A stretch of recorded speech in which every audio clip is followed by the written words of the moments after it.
Assalamualaikum warahmatullahi wabarakatuh. Hai kawan-kawan, di sini saya akan mempresentasikan tentang pertahanan dan keamanan maritim. Mari simak penjelasan berikut.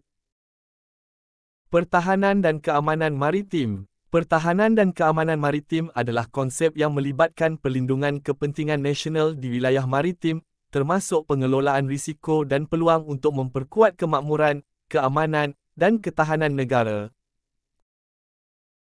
Tujuan pertahanan maritim. Tujuan pertahanan dan keamanan maritim Indonesia adalah untuk melindungi kedaulatan negara, menjaga kekayaan maritim, serta memastikan keselamatan pelayaran dan keamanan bagi semua kapal yang berlayar melalui perairan Indonesia. Strategi ini juga bertujuan untuk mewujudkan visi Indonesia sebagai poros maritim dunia dengan membangun kembali budaya maritim, mengelola sumber daya laut, memprioritaskan pembangunan infrastruktur maritim, melakukan diplomasi maritim, dan membangun kekuatan maritim. Ancaman kedaulatan maritim Indonesia. 1. Klaim RRT dengan peta 9 Line.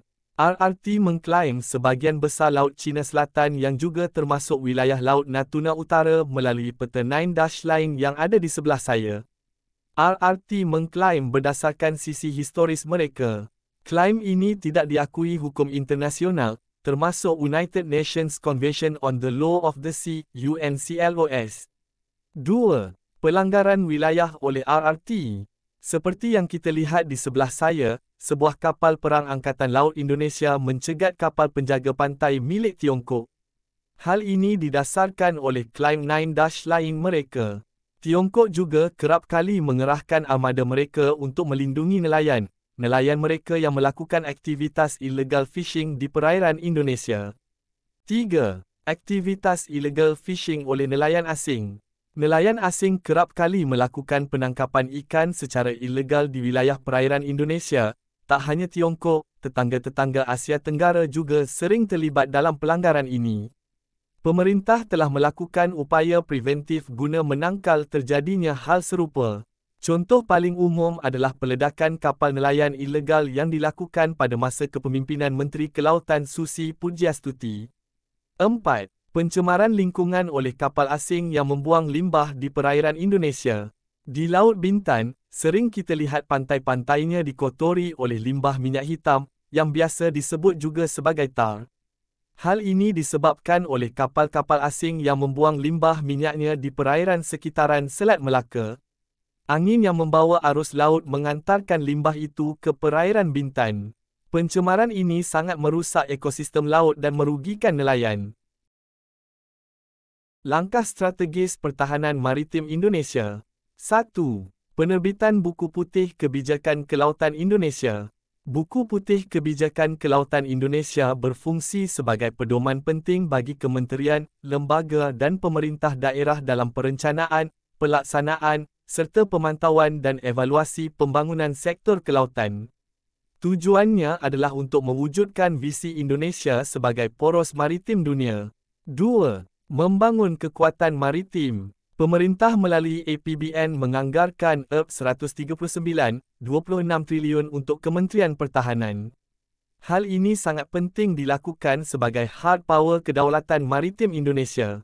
Selain itu, Bakamla selaku lembaga yang bertanggungjawab menjaga garis pantai Indonesia juga patut mendapatkan atensi pemerintah guna menciptakan kolaborasi antar lembaga penjaga laut Indonesia. 3. Penegakan hukum di laut. Pemerintah sudah sepatutnya tegas dengan pelanggaran yang terjadi di wilayah perairan Indonesia.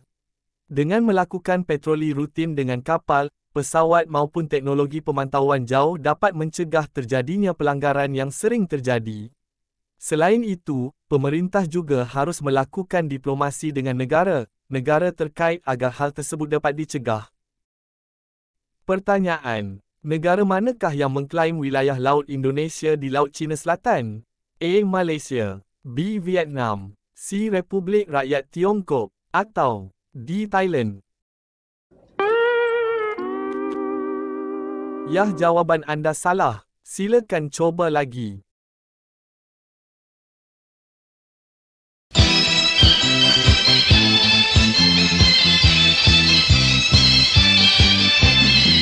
天上太阳红呀红彤彤哎，心中的太阳是毛泽东哎。Yeay, selamat anda mendapatkan 2 jempol dari Nia. Sekian penjelasan materi presentasi dari kelompok 5. Terima kasih sudah menonton.